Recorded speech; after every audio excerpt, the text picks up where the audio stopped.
You may have been to the Indiana State Museum, but I can almost guarantee there's a place that you have not seen. Okay, at the end of Raiders of the Lost Ark, you know, the Indiana Jones movie, Okay. they take the Ark of the Covenant, they put it in this big warehouse full of amazing stuff at the end of the movie. That's what this feels like to me. John Duran, he's like our own Indiana Jones. He is there checking out all of the artifacts, and I mean, I want to quote the movie, "This belongs in a museum." Yeah, well, it is in a museum, Carlos, but yeah, you're right, a spot most people haven't seen. I got to get my hat on, my whip like Indy had in those movies.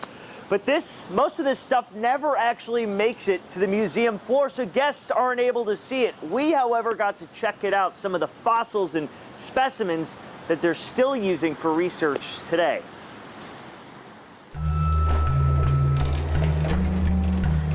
So this is a giant mastodon from Kewanna, Indiana. We have the most mastodon bones in the Midwest.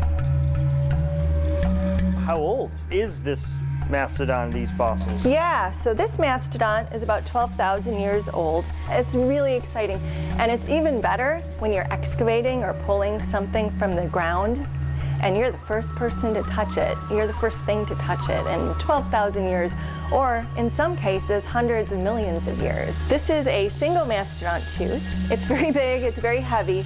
Are any of these on display ever? Most of them are never on display. We do have a lot of bones on display. We have lots of mounted skeletons on display in the galleries.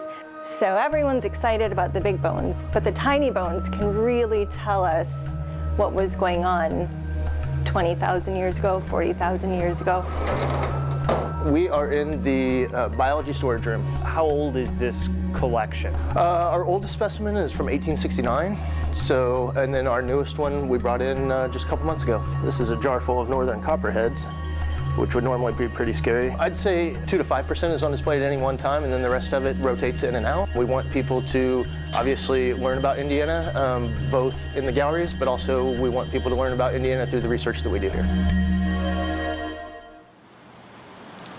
They are still discovering fossils, digging up old bones, mastodon bones. They find those big bones every once in a while, but they're in that storage facility, boxes and boxes and boxes stacked, labeled with bones that have not been counted or sorted yet. So there is always work to be done here at the State Museum for those guys working the storage facilities.